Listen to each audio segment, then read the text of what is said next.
Demostració Teòfil. Pròleg.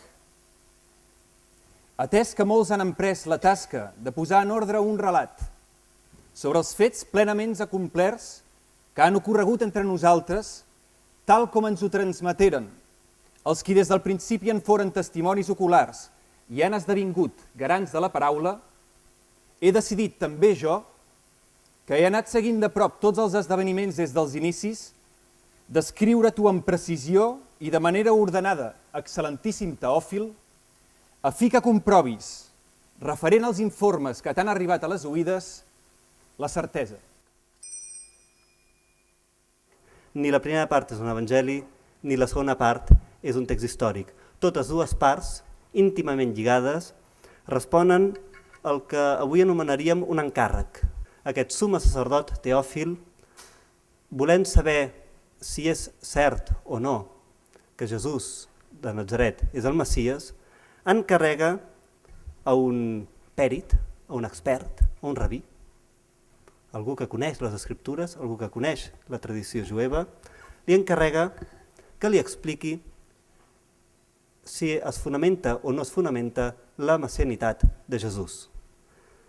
Quan vam explicar això en roda de premsa, un dels periodistes preguntava als traductors: i bé, quin va ser el resultat? Teòfil es va convertir? No es va convertir? Podem especular molt. Sabem en tot cas que aquest informe, que aquesta demostració, aquesta obra que respon a aquest encàrrec sobre si Jesús és o no el Messies, sabem que aquesta obra, el seu destinatari la va divulgar. Cosa que obre la porta a pensar que efectivament aquesta obra va incidir en l'ànim de la persona que el va llegir.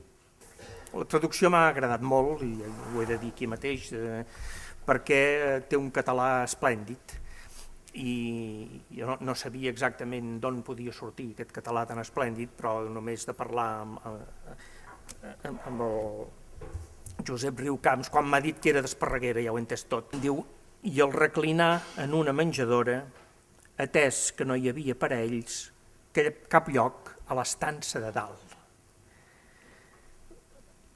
Per mi aquesta traducció de l'estança de dalt és absolutament clara, molt més que no aquestes coses que havíem seguit fins ara, per exemple, perquè no tenien lloc a l'hostal.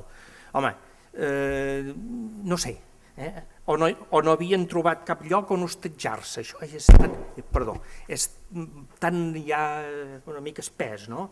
Cap lloc a l'estança de dalt. Això de seguida ens visualitza l'escena. Què vol dir?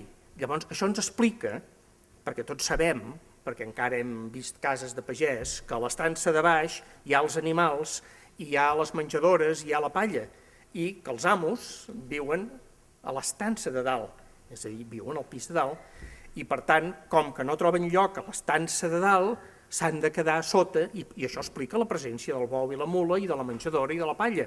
Mirin, si aquest llibre hagués estat escrit en anglès en lloc d'en català, doncs avui tindríem totes les televisions hagudes i per haver aquí i sortiríem a la primera pàgina del National Geographic, perquè aquest llibre és una cosa extraordinària, absolutament extraordinària, i els ho dic en ple coneixement de causa del que estic dient. Es tracta d'una elaboració intel·lectual que es dona a conèixer en llengua catalana d'una alçada espectacular, absolutament espectacular. És a dir, ens trobem davant d'una obra d'orfebreria meravellosa del segle XXI i això simplement mereix tota mena de lloances. El trobament amb la Geni. Ja portàvem anys, ella pel seu cantó, i jo pel meu no ens hauríem trobat mai, segurament. A mi, per dos canals diferents, em ve una notícia que s'organitza un col·loqui internacional sobre el Codex Besa a Lunel, a França. Quan ella va tenir la seva comunicació, jo em vaig dir, caram, si aquesta senyora arriba als mateixos punts que jo em pensava que era sol en el món, i ara resulta que no estic sol. Dic, podríem fer una obra en conjunt, amb els dos noms, i seguint aquesta pauta del comentari, i em va donar carbassa. Perquè em va dir, no, esclar, jo ara estic cansada de traduir, és això una mica més o menys, no? I a l'endemà sento que ve la Geni, perquè et portava uns tacos, m'ha dit que no eren de fusta, però és igual.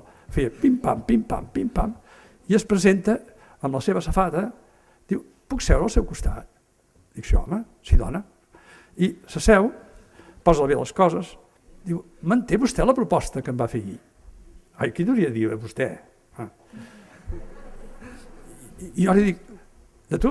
Jo li dic, sí, però escolti, això. Abans jo estava insistint en que em semblava que seria molt difícil pel català, per altres coses. Se'm posa sèria, no l'he vist mai tan sèria com aquell dia, ho dic en broma. I em diu, escolti, que jo no he dormit aquesta nit pensant en tot això. Potser no ho va dir d'aquesta manera, però és igual. Però més o menys. I dic, jo tampoc he dormit pensant que havia fet aquesta proposta. I ens vam donar la mà.